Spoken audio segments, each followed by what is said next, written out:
guys, and welcome to my channel.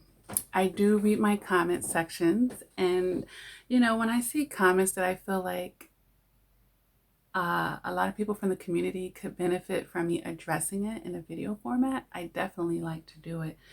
So recently I got a comment, and the person didn't say to use their name, so I just won't. But one of my loyal subscribers, thank you for commenting under the videos. You're definitely going to be helping other survivors, and hopefully I can help give you clarity to the comments that you wrote under here. Okay, so she was watching the words of encouragement video that I made, moving past the narcissist and the new supply.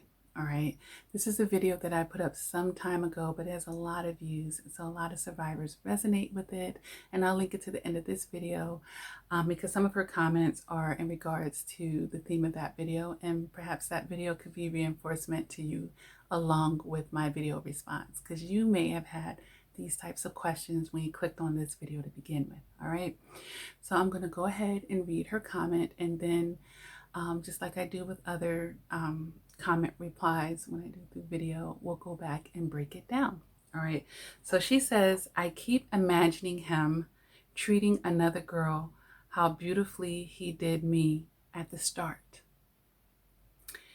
That is what is getting to me. All right, so that's one part of her question or her statement. The next thing she says is, he told me he loves getting to know a woman's mind. His past exes are different to look at. Okay, so that's another observation that she made. Moving along, she says, I'm getting weird flashbacks, realizing he was weird.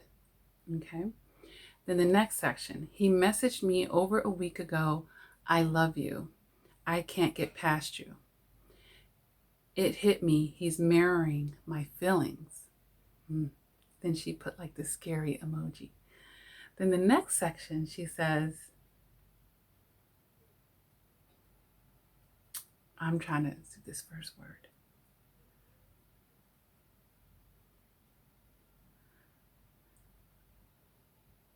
I think she says, bless the new supply. I remember being so happy, falling in love with him, and being put on a high pedestal and feeling so beautiful. And then the last part. Now I know, I'm not going to say that word, what was done.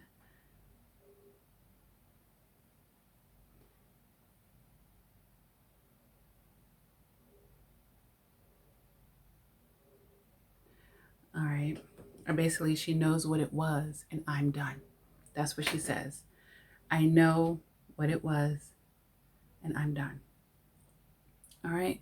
So, this survivor is having a lot of inner turmoil and a lot of inner conflict, you guys. We could just feel it from, I know I could feel it from the energy of the words that she's written here. All right. So I'm going to assume that she's probably not that far in a healing process, and all of it is still very raw to her. All right. But let's go back here and talk about these things, because I do think that other survivors can relate to this for sure. All right. So in her first section, and I love the way that she commented, she put everything in little sections so I can have, my little talking points here. So I really like the way you did that. It made it easier, for me to break it down. But let's go ahead to the first paragraph where she says, I keep imagining him treating another girl how beautifully he did me at the start. That is what's getting to me.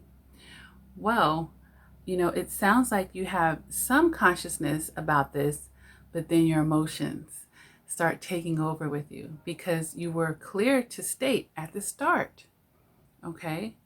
And that is getting to you.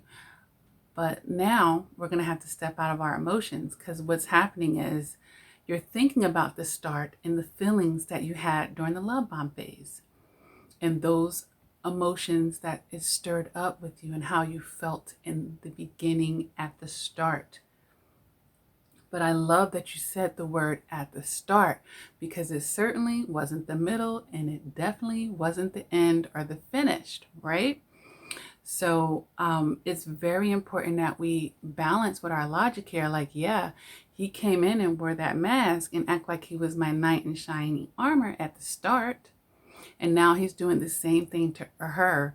And eventually she's going to get let down as well, because he can't maintain that, because that's not who he really is. So when we stay in our emotional maturity and allow our logic to stay centered on that very important fact, that was fake. That was a facade. He was just trying to reel me in. He was just trying to get me to fall for him, so that once he made the shift and started acting a certain way, I would care about him and it wouldn't be as easy for me to leave him. Okay. And the same thing for men out there watching the female narcissist love bombing the next guy, like she was acting with for you in the beginning, all perfect, but then she changed up. Okay. So we have to stay in our logic and not allow ourselves, because this is allowing her to relive it. You know, watching the social media, watching this other love bomb is re-triggering her to think about the one that she experienced.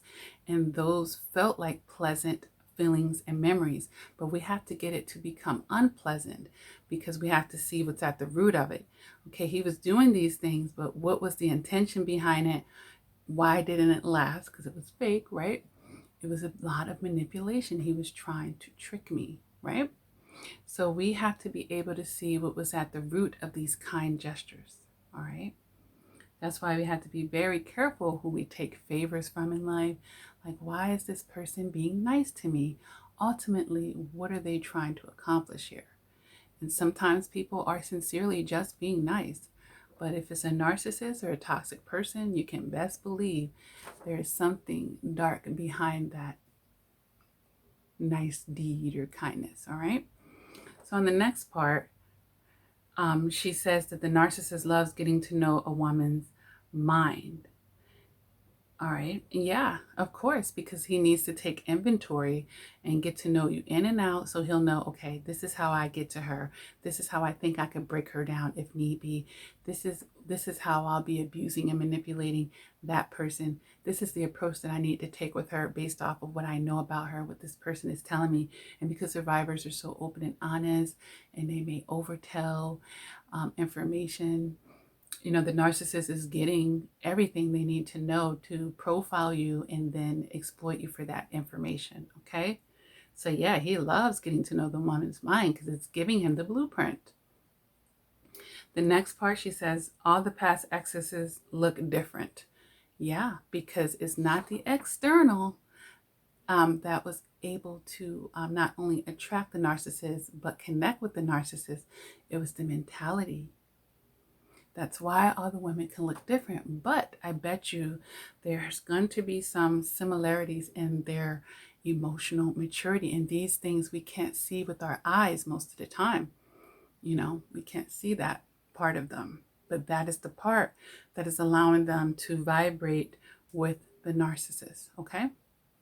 So the next part here, she says, I'm getting weird flashbacks, realizing he was weird. So as she's separating herself enough from the situation, although she's still, her emotions hasn't completely caught up to her logic, she's starting to see, the rosy colored glasses are coming off her eyes, and she's starting to realize things. And I always say, it's always more than what meets the eyes with these people. And it could take you a long time. It could be years later and you think of something in your emotional maturity like, wow, like, because you didn't catch it at the time. But as you heal and you increase your emotional maturity, you start seeing things from different angles, or you're able to even begin to see the angles, right? So yeah, these weird flashbacks are not weird. It's just speaking to you, getting yourself informed, and your mind is expanding. And it's possible that these weird flashbacks could possibly be like PTSD. You could have a little bit of that going on. It's definitely very common with narcissists who've experienced a trauma in that relationship, of course.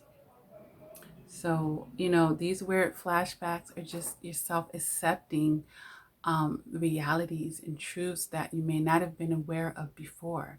So it's not weird. It's not weird. It's just you're really starting to wrap your mind around it now. Okay. So the next part, he messaged me over a week ago. I love you. I can't get past you. Okay. It hits me that he's mirroring my feelings. Well, what I will say to this is, I talk about the narcissist liking to play with your mind. So, this is very inconsistent here. He loves you and he can't get past you, yet he's love bombing this other person on social media.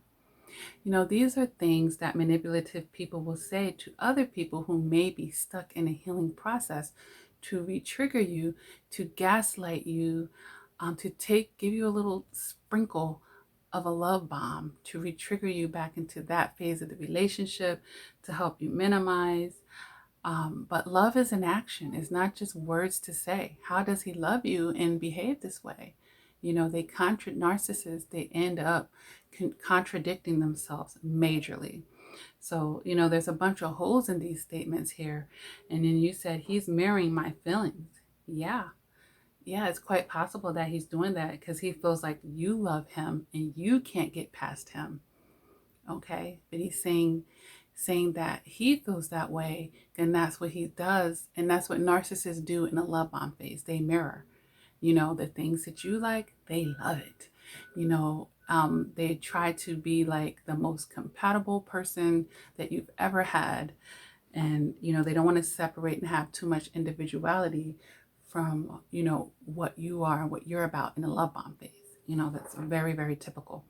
So yeah, he's trying to play this game because he's possibly setting you up for a Hoover. This is highly, highly likely. If he's sending you that kind of message, he's getting ready to devalue and discard someone else. And he would like to be able to come back to you and start a new cycle of abuse. This is a warning right here. This is a major warning that he's thinking about doing this. Now, your response to this message will let him know because, narcissists, they have abandonment and rejection issues. So they'll send you something like this and see if you say, oh, I love you and I miss you too. I can't get over you too. Bingo. He knows, okay, good. She feels this way. I'm going to say, I feel this way to see if she feels this way. And if she responds in a warm, inviting, then he could put you on the bookshelf and he knows that you are an option when it's time for him to hoover and devalue and discard someone else. Because I always say this, when the narcissist is devaluing, discarding one person, they're love bombing someone else. When they're love bombing someone else, they're devaluing and discarding someone else, okay? Now, the last part here is where she talks about, I remember being so happy, falling in love with him, and being put on a high pedestal and feeling so beautiful. So here we go. This is confirming what I said in the beginning. This narcissist is replaying the love bomb phase and is actually causing a lot of conflict inside. And this creates something called Stockholm Syndrome as well. And I made a video on that. I really had to make a note to remember to tag it here. Okay. And this is where the abuser does things that appears to be nice to the survivor, and it makes them feel confused about who's the bad guy and is this person really a bad person. Okay. So replaying this love bomb and doing it from an angle to where it's still something positive can be very, very dangerous for you, because you don't want to be susceptible for taking the Hoover because you feel like, you know what, the love bomb was the real part of the relationship, the devaluing, discarding, all that stuff, and the mask dropping. Maybe that wasn't the real him. The love bomb was the real him. And that can be a major area of confusion, but I don't want it to be that way. We needed to see the opposite way. So you really had to reprogram your mind to see where the love bomb phase was a negative, where it was fake and phony, playing with your emotions and your heart and your time and your resources, future faking with you. You need to be able to see these things, okay? So now she ends here and says, now I know what that was, is I'm done. You know, I'm done. Good. Now I believe what you're saying here is you're acknowledging, you know what, the love bomb made me feel this way. But now I'm acknowledging what that was and I'm done. And that's what I want to hear, you know? So it sounds like her statement started at one point and then she came to her senses about it more, into her logic and out of her emotions. And she's able to see, you know what? I see what that was now and I'm done. You know, I'm done. And that's what we want. And that's how you remain a survivor, right? Being done with the foolishness, being done with the games, being done with accepting less than, being done with narcissistic abuse, okay, in a nutshell. So I really like that you were able to end on a strong point here, and congratulations, because you know, as we're going through the healing process, our shadow side that we are facing and dealing with, it was so dominant over us, and that's why we were in that relationship for the time that we were. And now that we're out of it, we're dealing with our shadow side. And sometimes we want to rear its ugly head and think it's going to take control, and then we knock it out like, I'm intercepting myself. I know better. I'm going to do better. I'm not going to be in resistance. I'm going to be in reality. I'm going to be in the truth, and I got this moving forward. Yeah, it did make me feel that way, but it made me feel that way then. And now that I know what it is, I can step into full acceptance and I'm done. Okay? Because as long as you're done, they're going to be done with you. Okay? And that is extremely empowering. Okay? So congratulations, young lady. And I hope this video is further helping to break it down for you. Replay it as you need. If you still continue to struggle, I highly recommend to all survivors anyway to get some good coaching, therapy, and counseling. I do offer one-on-one coaching. If you want to get that through me or anyone, of course, visit my website, lakiacrawford.com.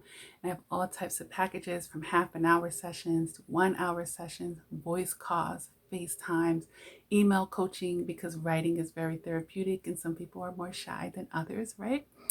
I've written 4 books. Those are great places to start in your healing process. You're going to get so many pearls of wisdom. You can easily get the ebooks on Amazon and Barnes and Nobles, and the hard copy, and you can get signed copies off of my website. All right. I have all types of merch down below and on the website, and all types of things that you can look into. I have the free support groups on Facebook. One's private and one public. You can look into that as well. You know, it doesn't help. You need to be filling the voids with all types of positive things to help keep you strong now that you're turning over a new leaf and you are starting a new chapter and a new season in your life. Congratulations. All right. I hope that this video has helped someone. If it resonated with you, go ahead and hit that like button. Feel free to subscribe to my channel. So much content here. Almost 700 videos, you guys, to help you increase your emotional maturity. Take what you can to help you on your journey. All right, you guys. Thank you for all the love and support. I know that you guys are seeing like a little different designs and on the channel and the look of the channel. I have a corporation, Infinite Flourishing Incorporated, and those of you who get private coaching with me, when you submit your payment, you see that it's going to that company. And there's a lot of different aspects to the company, and my YouTube channel is a part of that. The books that I write, the coaching that I do, public speaking, and you know, other things that I'm involved with as well. I'm just incorporating the brand here, that's all, because the channel is reflection and progression, and of course in life we all should be progressing and improving, and that's all that is. Okay, so we have a new look, but everything else is staying the same or improving as far as the quality content that I want to deliver to you guys. All right. As you can see, the company slogan underneath is watering your mind, and that is really the ultimate goal, because our brain is full of a lot of water, honestly, and it needs water to regenerate cells in a healthy way. And if we think of the brain as a sponge and we water it, a sponge, it expands. So definitely The main purpose is expanding our minds, and that was the whole concept over that. So I hope you guys can agree with that and appreciate it, and feel the good energy that I'm sending your way, of course. All right. So thank you guys for all of the support that you are giving the channel. And until next time, what do I say at the end of all of my videos? Never give up on yourself, okay? Never abandon yourself again. All right. Keep doing the work. Nobody is perfect. That means there's always something to work for or work towards with yourself. But love yourself along the way. Okay. Stop being overly critical. All right. And until next time, please take care.